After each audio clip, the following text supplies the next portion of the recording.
Have you ever wondered why your calmness unsettles people more than your anger ever could? Why silence, when held with composure, becomes heavier than 1,000 shouted words? It is because calmness, in the presence of conflict, is the rarest and most unnerving force. It signals mastery of the self in a world addicted to reaction. Most expect to provoke a storm.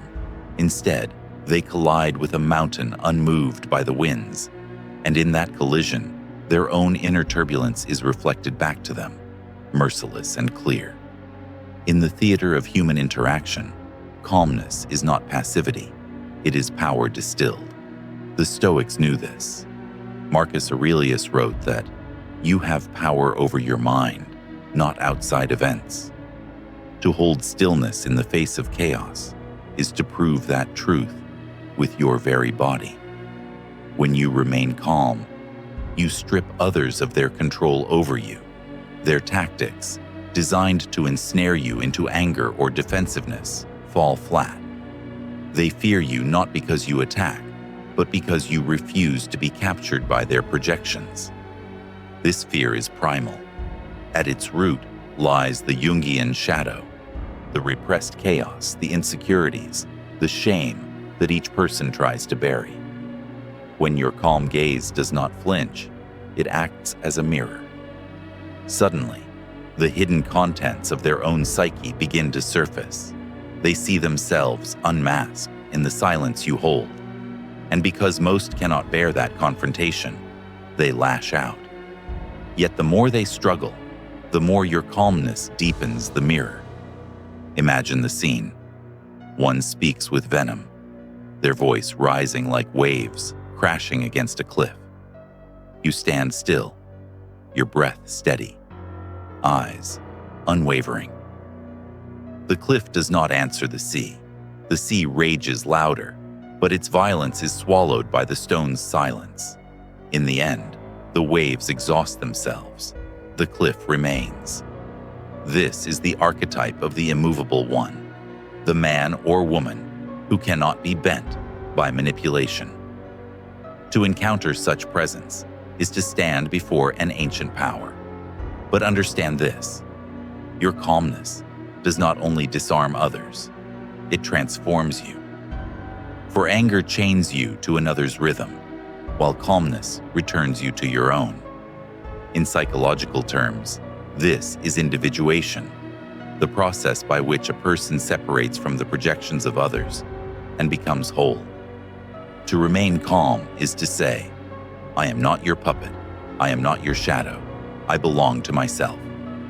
That declaration, even unspoken, reshapes the balance of every encounter. Many will sense this, even unconsciously. Women, especially, may feel both drawn and unsettled by such stillness. In relationships, silence often terrifies because it denies predictable patterns of conflict. When you do not react, when you do not defend, you become enigmatic. Mystery unsettles those accustomed to control. Yet paradoxically, it also awakens respect, even attraction. Calmness whispers of strength that does not need validation. It signals depth, the uncharted waters beneath the surface. And in a world starved of authenticity, that depth is magnetic. Your calmness also exposes the fragility of others' power. Leaders who rule by fear, lovers who manipulate with drama, colleagues who thrive on competition, all feel their masks weaken before someone who cannot be rattled. They fear you because you cannot be pulled into their script. They cannot choreograph your emotions. And that loss of control unsettles them more than any rebellion could. This is why the Stoics placed silence and composure at the heart of mastery. Seneca said, "The greatest remedy for anger is delay." That delay, that breath, that refusal to leap into the fire of reaction is not weakness. It is the deliberate choice of the higher self. It is the recognition that your peace is sacred, that your mind is your fortress. And when you choose calmness, You are not escaping conflict. You are transfiguring it. The modern psyche, too, understands this. Psychology shows us that trauma often teaches people to react instantly, to defend, to rage, because reaction once meant survival. But to evolve beyond trauma, to hold calmness even when provoked, is to break the cycle. You become the author of your state, no longer dictated by past wounds. That is why calmness frightens others. It exposes the parts of them still enslaved to reaction. You, however, are not enslaved. You are sculpting yourself into the archetype of the unshaken. And each time you stay calm when chaos rises, you are training your nervous system to embody sovereignty. Calmness is not the absence of feeling. It is the disciplined integration of feeling. A lion is calm, not because it is weak, but because it knows its strength. When others fear you in your calmness, they are not truly fearing you. They are fearing themselves reflected in your silence. They are fearing the shadow they cannot control, the emotions they cannot master, the weakness revealed by your stillness. And so, every time you remain calm, you become both mirror and mountain. You are not playing their game, you are ending it. Calmness, when carried long enough, becomes more than a strategy. It becomes a presence that alters the room before you even speak. People sense it.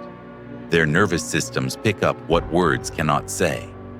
In a world where most are driven by compulsive reaction, a person who is steady becomes uncanny, almost otherworldly. It is the aura of someone who has mastered a different frequency, one that does not bend to the noise of the crowd. Consider the archetype of the warrior monk. He does not draw his sword in haste, for he knows that violence without discipline consumes itself. Instead, he carries his blade as an extension of his spirit, always prepared, rarely unsheathed.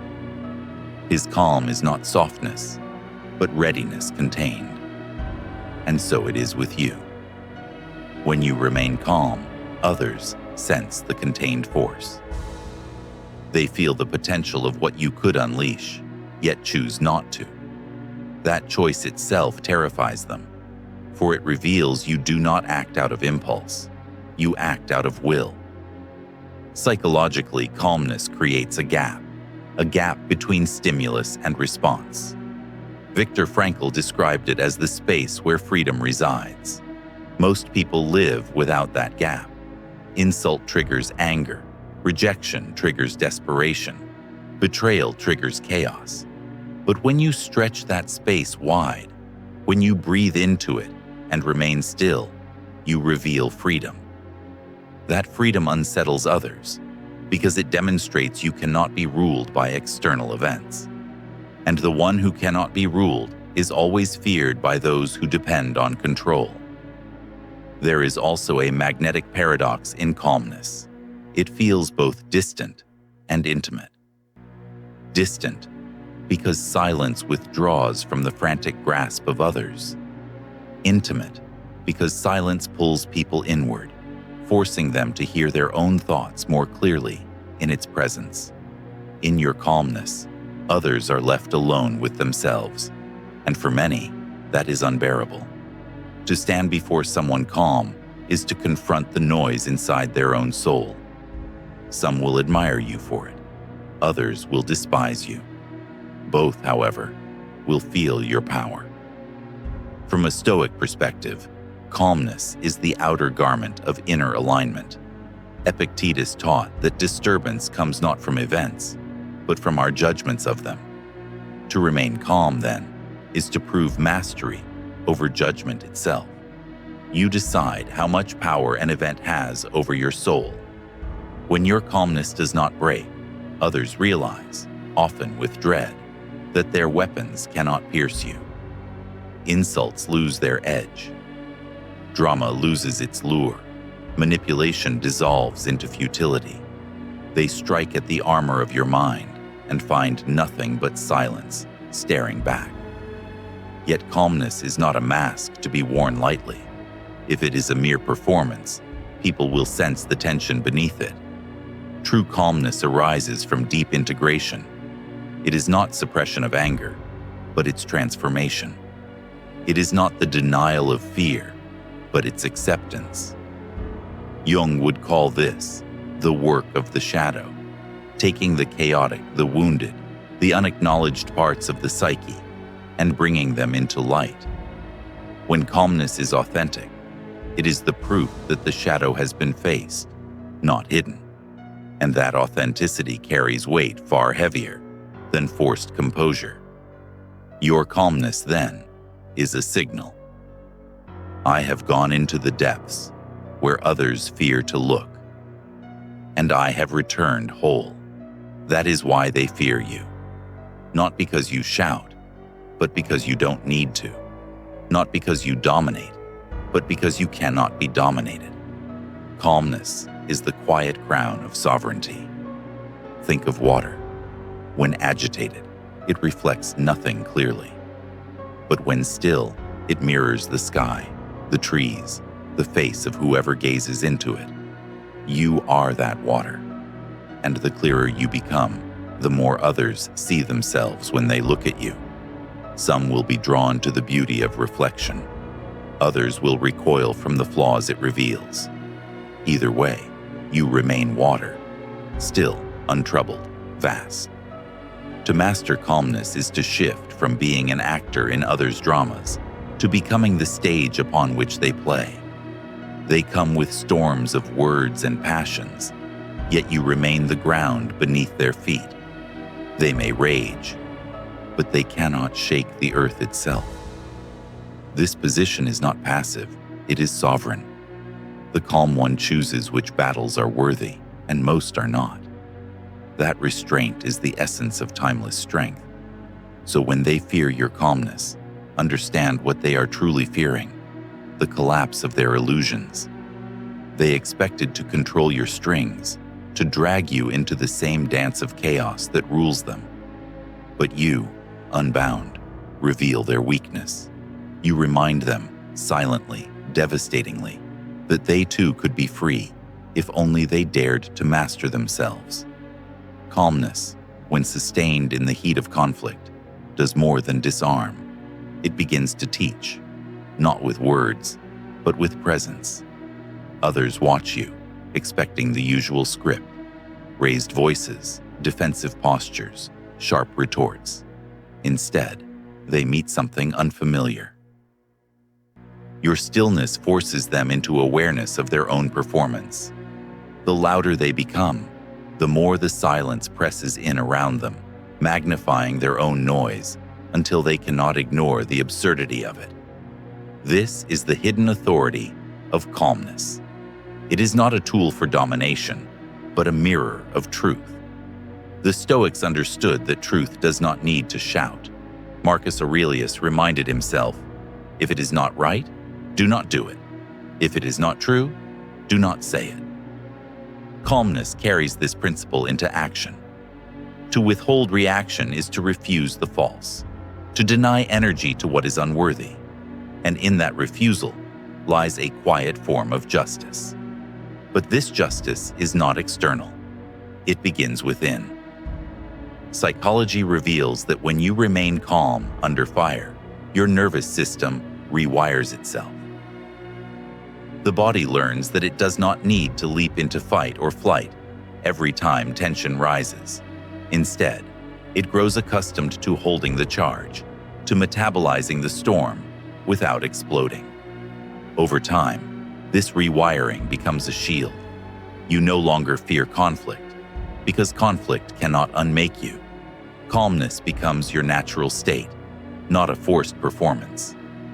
From a Jungian perspective, this state represents integration. Every human being carries inner opposites: rage and gentleness, fear and courage, chaos and order. Most are ruled by whichever dominates in the moment. But calmness signals that these opposites have been reconciled. that the shadow has been acknowledged rather than denied. The calm one is not empty of anger. They are master of it. Not numb to fear, they have befriended it. This wholeness radiates outward, and it unsettles those who remain fragmented. Think of how relationships shift under the weight of such presence. Arguments that once spiraled into chaos now collapse into silence. A partner expecting retaliation encounters restraint instead. The energy of the conflict burns out quickly, like fire deprived of air. Some will find this maddening, because drama thrives on reaction. But others, those who are weary of noise, will find it magnetic.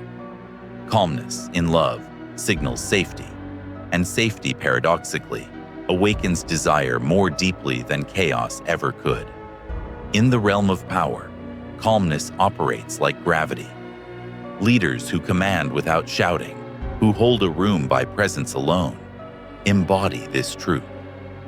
Their silence is never empty. It is filled with conviction. In the boardroom, in the court, in the battlefield of daily life, calmness steadies the collective. People anchor themselves to the one who does not flinch. But beneath this social effect lies something even greater. The calm leader has mastered themselves, and therefore cannot be dethroned by the volatility of others. And yet, calmness is feared most in those moments when people expect weakness. To remain composed under insult is to break the chain of predictability. It exposes the pettiness of the attack, leaving the aggressor naked in their own rage. This is why calmness feels dangerous to many. It dismantles illusions of power. When someone cannot make you flinch, they realize their hold on you was never real. The Stoics prepared for this through daily practice. They visualized loss, insult, hardship, not to dwell on fear, but to build a fortress of acceptance. Calmness is born of this preparation. It does not appear suddenly. It is carved through repetition, through the discipline of mastering the self, long before the trial arrives. Calmness is the reward of the one who trains in silence. Modern psychology confirms what ancient wisdom already knew.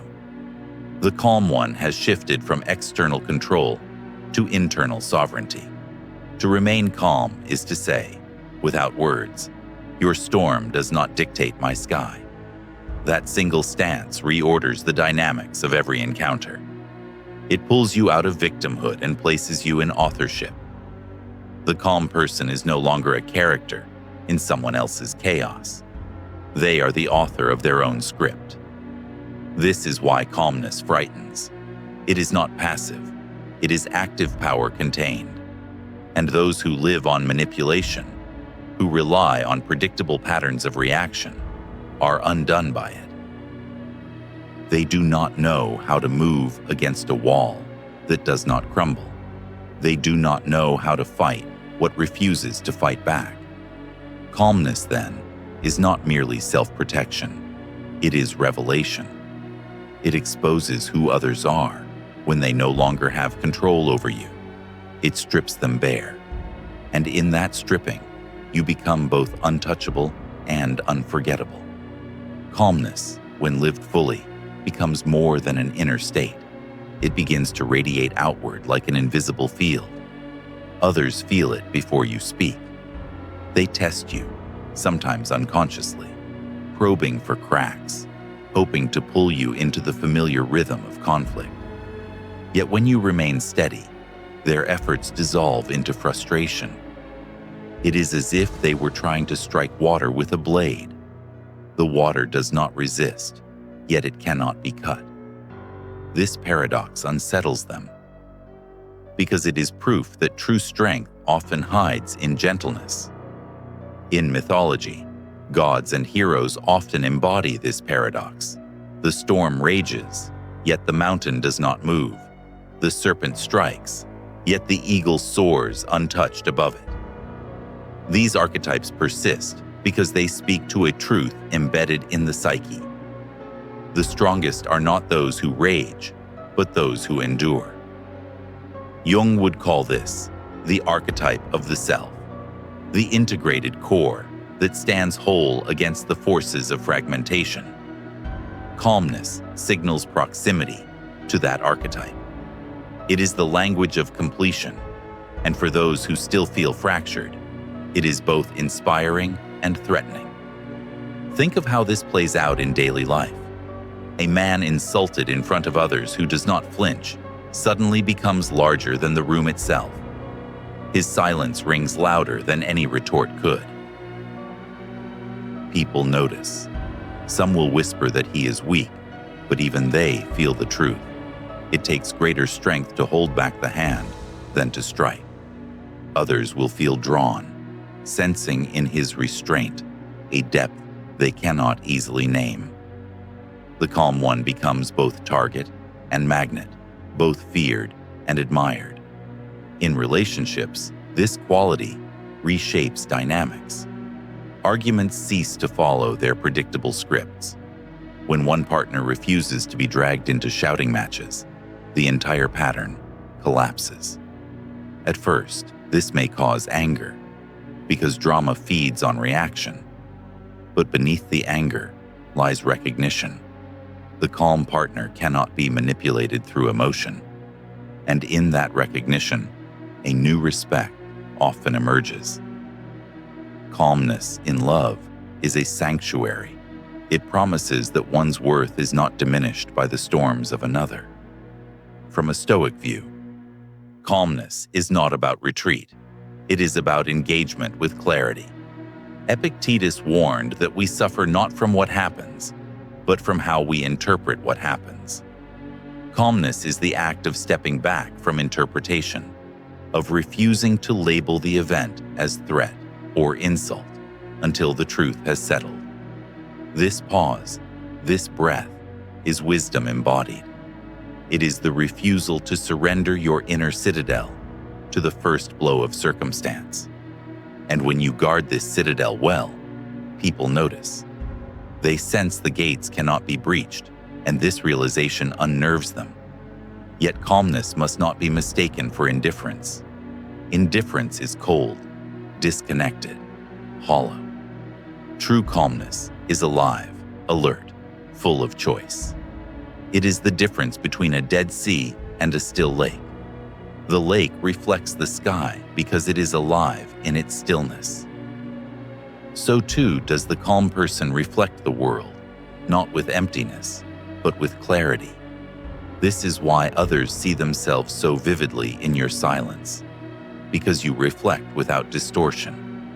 And not everyone can face what is reflected back. Modern psychology calls this the regulation of affect. To remain calm is to regulate your emotional energy without suppression. It is not about pushing feelings down, but about holding them until they transform. Anger becomes focus, fear becomes presence, sadness becomes depth. Calmness, then, is alchemy of the psyche. And just as alchemists frightened kings with their secret knowledge, so too does your calmness frighten those who cannot fathom how you transmute chaos into stillness. The truth is this: calmness does not make you less dangerous. It makes you more. Because when you finally choose to act, your action is deliberate, precise, devastating in its clarity. People know this instinctively. They fear not the man who reacts to every insult, but the man who reacts to none, until the day he chooses. That day is rare, and it changes everything. So when others fear you for your calmness, see it clearly. They are not fearing weakness. They are fearing the quiet force of mastery. They are fearing the mirror of their own disarray. They are fearing the proof that power does not always roar. It often whispers. Calmness, carried to its deepest form, no longer appears as silence alone. It becomes radiance. People feel it in your posture, in your breath, in the way your eyes do not dart about searching for approval. They feel it in the slowness of your movements, the deliberate weight of your words. This presence begins to shift dynamics without a single command. It is not dominance, it is gravity. Others revolve around it, sensing unconsciously that they are in the orbit of something stable, something immovable. This is why calmness unsettles. It reveals a hierarchy not based on force, but on inner order. Most people climb by noise, claw by manipulation, but the calm one ascends without effort. Their very existence points to another path of power, one that cannot be stolen, only cultivated. And this terrifies those who have built their identities on control, because they realize in your presence that their towers are made of glass. In Jungian terms, your calmness embodies the archetype of the sage. The sage does not need to argue, for truth speaks through his restraint. He does not need to posture, for wisdom makes posturing irrelevant. This archetype triggers both reverence and resentment. Reverence because it resonates with the deepest longing of the human soul, to be whole, undivided. Resentment because it forces others to face how far they are from that wholeness. You become a walking reminder of what they lack the courage to confront. The Stoics knew this confrontation was inevitable. They trained not for comfort, but for clarity. Seneca wrote, "A great mind becomes invincible by remaining unmoved." Calmness, then, is not about avoiding the storm. It is about refusing to let the storm define you. It is an unspoken declaration. I belong to myself. And when you embody that truth, others cannot help but notice. They may not understand it, but they feel it. And that feeling changes them. This is why calmness, though feared, is also profoundly magnetic. Lovers drawn to drama often return again and again to the one who remains calm. They may call it mysterious, even frustrating, but they cannot walk away. Because calmness signals depth, and depth is rare. In a shallow world, depth becomes irresistible. To sit with someone calm is to sit before a mirror that does not judge, but simply reflects. And that reflection has the power to heal, if one is brave enough to face it. Yet calmness is not only for others, it is for you. It is the proof that you have crossed from survival into mastery. Modern psychology calls it emotional regulation, but it is more than regulation. It is liberation. No one owns your reactions anymore. No one dictates your state. In calmness, you reclaim authorship over your inner life. And from that authorship comes the possibility of true freedom, the freedom to love without fear, to lead without tyranny, to live without apology. To carry this calmness is to walk as both storm and shelter. You are capable of great force, but you choose restraint. You are capable of deep feeling, but you choose alignment. This duality, contained fire within unbroken stillness, is what gives calmness its mystique. People cannot categorize it. They cannot pin you down. And what cannot be pinned down will always inspire both awe and fear.